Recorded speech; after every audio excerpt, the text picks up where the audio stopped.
Assalamualaikum warahmatullahi wabarakatuh.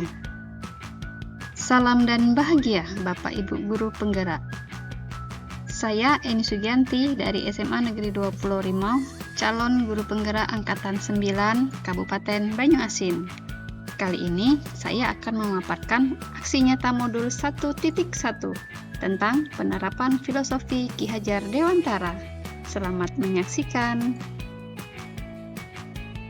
Selama mengikuti pendidikan calon guru penggerak pada materi modul 1.1, saya merasa pembelajaran yang saya lakukan hanya berpusat pada guru, sedangkan murid hanya sebagai pendengar dan cenderung pasif.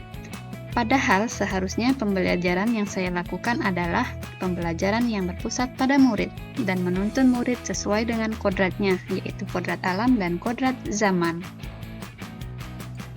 Dan setelah melakukan pembelajaran mandiri pada modul 1.1, saya memahami materi tentang filosofi pendidikan Ki Hajar Dewantara, sehingga saya dapat memperbaiki pembelajaran yang saya lakukan sebelumnya.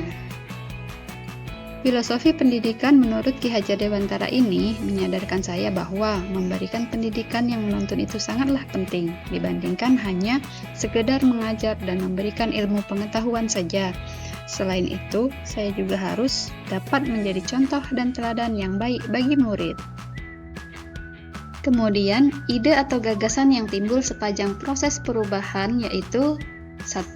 Mengubah metode pembelajaran teacher center menjadi student center.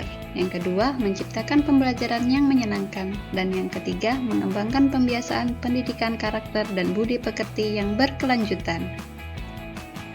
Sebelum saya melakukan aksi nyata penerapan filosofi Ki Hajar Dewantara, saya melakukan persiapan dan perencanaan terlebih dahulu.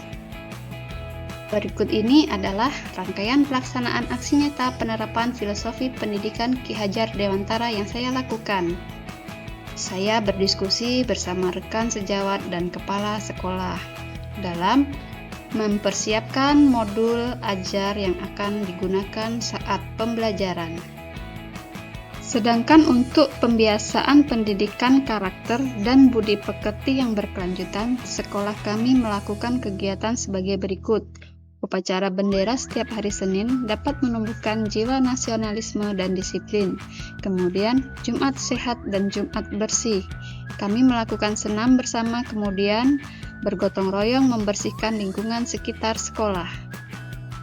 Berikut ini adalah kegiatan pembelajaran yang saya lakukan di kelas. Materi pembelajaran kali ini adalah mendata informasi tentang tokoh HB Jassin dari berbagai sumber, misalnya dari ensiklopedia ataupun media lain.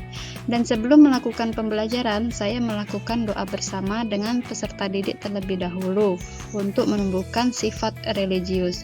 Kemudian menyampaikan tujuan pembelajaran yang akan dicapai dan menjelaskan kegiatan-kegiatan yang akan dilakukan saat pembelajaran.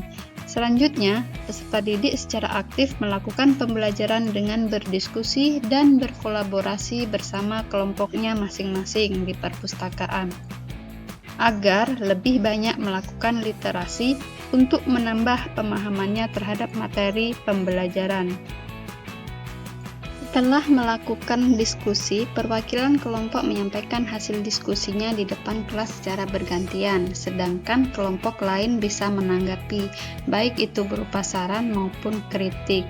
Setelah itu, saya memberikan penguatan terhadap hasil kegiatan dalam diskusi atau pembelajaran yang telah dilakukan, kemudian melakukan doa bersama. Dari kegiatan pembelajaran tersebut, saya harus melakukan refleksi pembelajaran. Apa saja yang menjadi tantangan dan solusi dalam pembelajaran berikutnya, agar ke depannya saya dapat melakukan pembelajaran yang lebih baik lagi.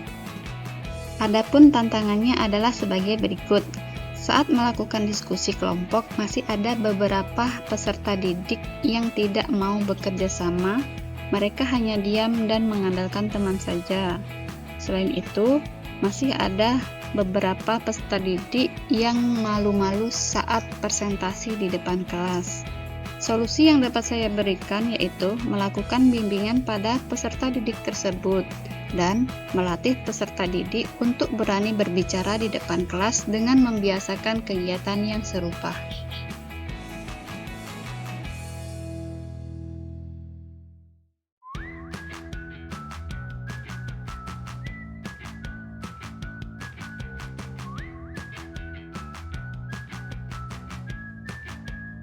Terima kasih. Wassalamualaikum warahmatullahi wabarakatuh.